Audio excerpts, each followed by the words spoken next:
my friend and our PS, Engineer Joseph Mbugua, and your wife, and all the PSs present, and all leaders of government, na wananchi wote wa Nyandarua, amjambo, Muriaga.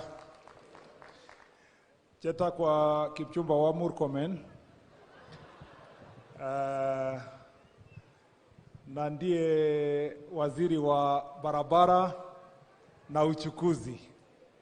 Na mimi nimefurahi sana kuja hapa kwa hafla hii ya kumshukuru Mwenyezi Mungu kwa yale ametenda kwa maisha ya mhandisi Joseph Mbugua, ambaye yeye ndiye PS wetu mwenye anasimamia mambo ya barabara.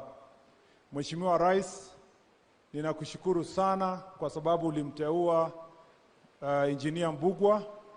Engineer Mbugua, Joseph Mbugua ni mtu kama vile ninaweza sema Biblia, kama Joseph ule wa Biblia, ni mtu mnyenyekevu. Ni mtu pia anaangalia mbele. Uliona ule Yusufu wa Biblia alipanga mambo ya Misri ya miaka mingi. Huyu engineer ni mtu wa kuangalia mbali.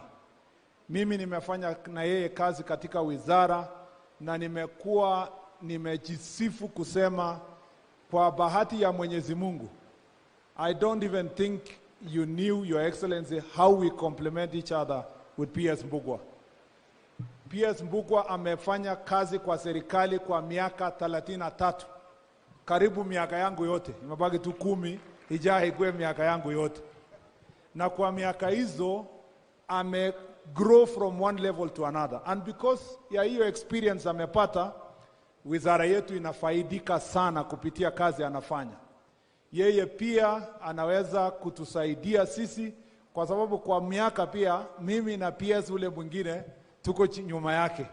Na kwa hivyo pia kimawazo, uliona Mheshimiwa Rais alipokuja hapa, ingawa ukiona bibi yake unasafikiria hajafika 30 years. Lazima huyu mtu si msumbufu sana. Ukiona hata bibi vile anakaa ni mtu mzuri. Kwa sababu vile tunakaa na yeye pia kwa wizara tunakaa vizuri. Lakini uliona walipokuwa wanaombewa, hawakuwa peke yao, wako na mjukuu, a grandchild here. Lakini ukiona kwa sababu wanapenda Mungu, wanafanya kazi yao kwa njia nzuri, wanakaa pia kama vijana sana. Na kwa hivyo PS, we wish you well. We thank you for the work you are doing in the office.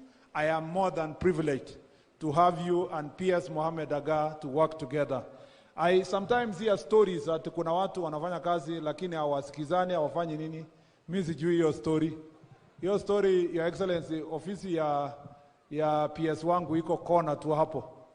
Nikitaka kuuliza kitu saa zingine mimi natembea kwa ofisi yake. Si lazima saa yote akuje ofisi yangu. Huko sisi ni marafiki, hakuna ukubwa. Ukubwa ya maana zaidi ni kazi ambayo ulisikia wananchi wanasema hapo. Na mimi nashukuru PS kwa hiyo kazi na tutaendelea kufanya. Ya pili, tunataka kukupatia Mheshimiwa Rais uhakikisho. Ile kazi umetupatia sio rahisi.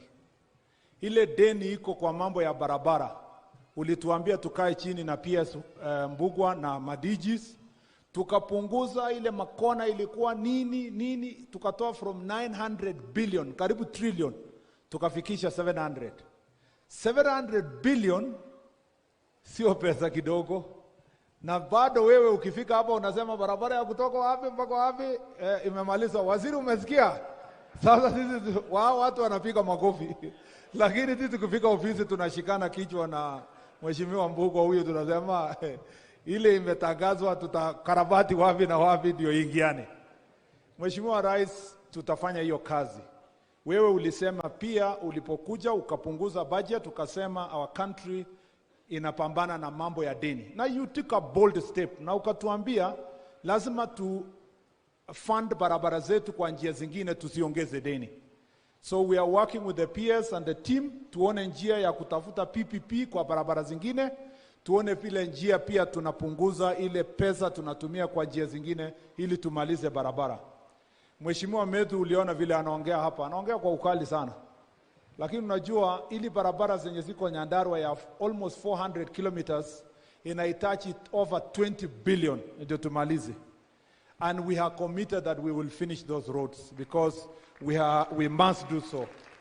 But to do so, it needs the sacrifice of the people of Kenya. Mi naona watu wengine wanaongea kuhusu taxes. Tumefanya hesabu, we are not the highly taxed people. But in the entire Africa region, sisi ndio nchi yenye imeongeza mambo ya barabara kwa muda mfupi sana kuwa nyingi. Na kama tutajenga barabara 400 kilometers kwa hii county, lazima pia tutachunga ile taxes yenye tunafanya. Tutahakikisha kila mmoja amelipa, hakuna mwenye atakuwa mkubwa ama mdogo, lakini pia tutahakikisha hakuna hata shilingi moja inaibwa, Your Excellency. And we are determined to make sure that corruption in the Ministry of Roads will be a thing of the past. In fact,